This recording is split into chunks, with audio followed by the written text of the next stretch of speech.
Ngayon, itatry po natin yung speed test. So, ako nga po pala ay naka-unli data. Good for 30 days. Sa mga nagtatanong, 449 po ngayon yung unli data sa token text. Okay, so ayan, nakita nyo po yung speed test natin.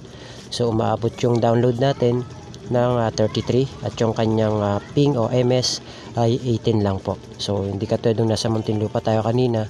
Diba? So, napakalaki ng diferensya. So, yan. Yung download ay 33, tapos ngayon, yung kanyang upload ay 26. Okay? So, dyan po siya naglalaro. So, try po natin ngayon sa YouTube. Hello mga boss. Meron naman tayong panibagong update sa inyo. Okay? Para po sa lahat ng mga gustong mapalakas yung kanilang mga internet connection. So, lalo na po sa mga liblib yung mga lugar nila. Okay, patry na lang po nitong ating APN setup. So, good for online games. Try nyo na rin po sa mga mahilig mag-online games dyan. Katulad ng mga Mobile Legends or kung ano pa na mga online games na pwede nyo itry. Okay, so hindi lang po siya para sa online games, pwede rin po siya sa mga social media. So, ibig sabihin, kahit anong ginagamitan mo ng internet ay pwede to. Okay? Kung liblib yung lugar mo, pwede kang pumunta sa area kung saan alam mong malakas yung area sa inyo. Okay, punta ka sa bayan o kaya sa palengke kung alam mong malakas yung internet signal doon para matry mo ito. Then, mag-feedback ka. Okay, so simulan na po natin. Punta po tayo sa settings sa mga phone natin. Then, click natin yung select SIM and mobile. So, click natin yung SIM 1. Okay, then click natin yung access point name. So, gagawa tayo ng panibago. Click lang natin yung new APN. Okay, so dito sa name, ito po yung ilagay nyo. Fast APN 5G. Okay, so yan po ilagay nyo. Pagaya na lang po ng format. Yan. So, ito naman po yung ating APN 5G.net. Okay, so patry na lang po nito. Lagay nyo po yan 5G.net. Okay, gayahin nyo po yung format para alam nyo po at no error. Okay, tapos yung kanyang username naman po ay lagay nyo po ito at fast APN 5G. Okay, yan po ilalagay nyo at fast APN 5G. Gayahin nyo na lang po yung pinaka format para iwas error po kayo. So, click natin yung okay. Then, punta tayo sa server. So, yung pinaka-server po niyan ay www.5g.com. Okay? So, yan po ilalagay nyo. Or, ito na lang po. www.5g.net. So, isa po yan sa mga pwede nyong gamitin. Okay? So, pwede rin naman po yung www.google.com. Okay? So, pwede rin po yan. Pero ngayon, ang itatry naman natin ay yung www.5g.net. So, yan po yung gagamitin natin ngayon. So, click natin yung OK.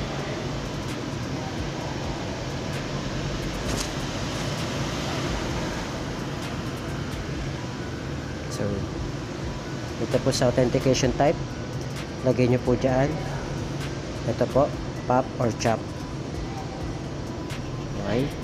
Sa APN, lagay nyo po dyan default. Ayan. Hindi ko alam kung iba yung mga cellphone, i-click nyo na lang yung default. Yung iba naman, walang nakalagay. So, kailangan nyo pang isulat. So, gayahin nyo na lang po yung format tatod ng ginawa ko po. So, ayan nakalagay po, default. Okay.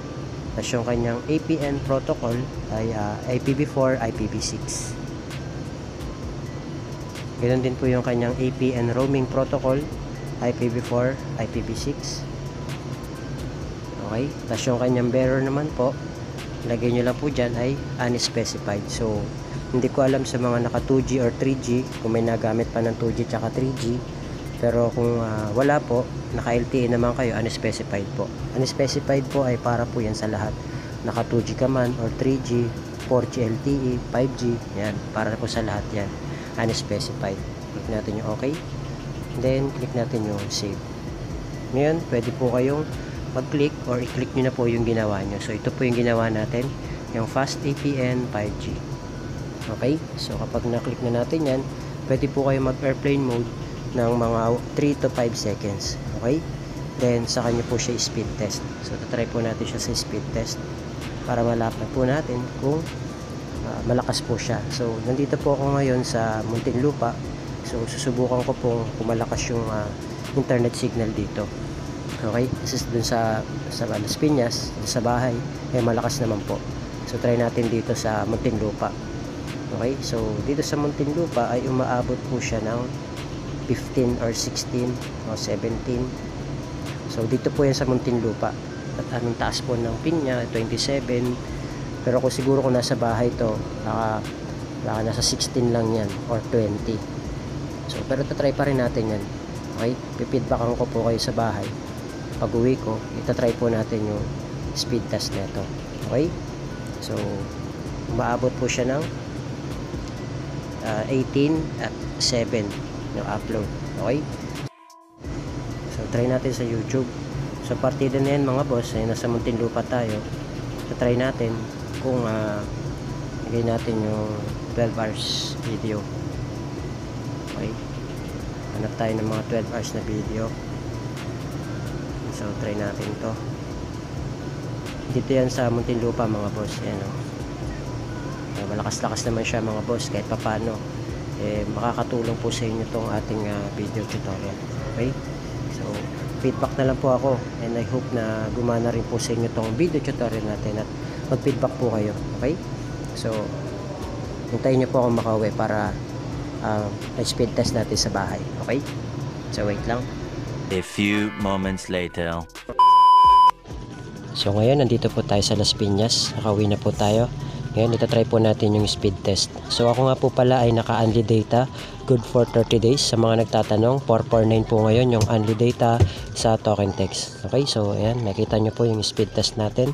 So umaabot yung download natin ng 33 at yung kanyang ping o MS ay 18 lang po. So hindi katulad nung nasa Muntinlupa tayo kanina, diba? So napakalaki ng diferensya. So yan, yung download ay 33, tapos ngayon yung kanyang upload ay 26. Okay? So diyan po siya naglalaro. So try po natin ngayon sa YouTube. So magpe-play po tayo ng video doon ng mga 12 hours para matry natin kung naglo-loading siya at kung gaano siya kalakas. Okay? So dito po yan sa area ko. Yan, hanap tayo ng 12 hours video at nasa 4K yung kanyang quality. So try natin tong isang video na to. Okay? So ayan, makita nyo mga boss, nag-play kaagad siya. So hintayin lang po natin yung kanyang ads. So ako po ay naka-unli data, ulitin ko po. Sa token text po yan, at hindi po lahat ng token text o SIM card ay merong ganyang unli data. Okay, selected SIM lang po yan. So try nyo na lang din po. So ayan, makita nyo po, skip lang natin tong ads na to. Ayan. So para mas maganda, kailangan makita din po natin na ipipiliin natin yung quality ng video ay 1080p para makakita rin ninyo, patest nyo rin po. So hanapin natin settings, ilipat natin yung quality niya sa 1080p. Okay? So yan, makita nyo, kahit siguro i-forward natin to mga boss, kahit i-forward natin yan talagang working na working yan, no? So ganyan siya kabilis at ganyan siya kalakas. Yan, makita nyo, di ba? So I hope na gumana po sa inyo tong video tutorial mga boss. So pwede yan sa online games, kahit anong internet na ginagamitan nyo. Okay? So yun lang mga boss, maraming salamat. Feedback po kayo kung working po sa inyo or hindi. Okay? So yun lang, thank you, God bless. See you on my next video.